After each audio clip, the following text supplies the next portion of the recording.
On this episode of FMA Word of the Day, we will be discussing the word Agaw. In the context of FMA, Agaw means to disarm, disarming, or sudden snatching from another. Here you can see Coach Kurt demonstrating his favorite disarm. It is a simple step to the outside line with his offhand controlling the weapon-bearing limb to set up the limb destruction.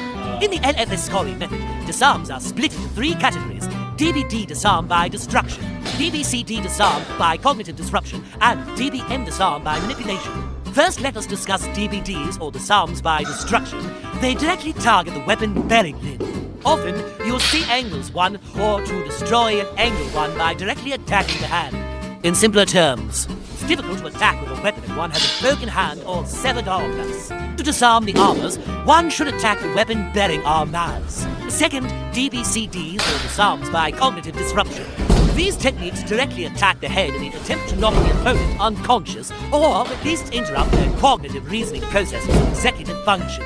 By exploiting cognitive interruptions, a practitioner will have more opportunities to execute whatever strategy or technique they might use in a combative or self-defense situation. Also, an attacker cannot attack you with a weapon if they are unconscious. Third, DBMs, or disarms by manipulation.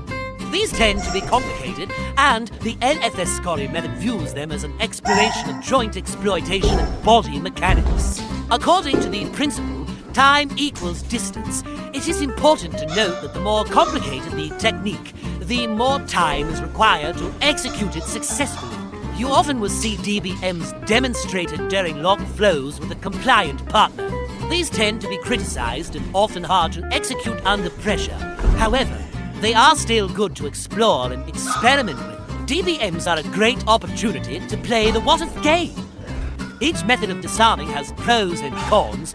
They require the practitioner to seize the initiative, positive control of the fight space, opportunity, and luck to have a chance at being successful. It is important to note that the Philippines is a country with 120 to 187 distinct regional languages. Thus, some FMA terms are not universally accepted or used.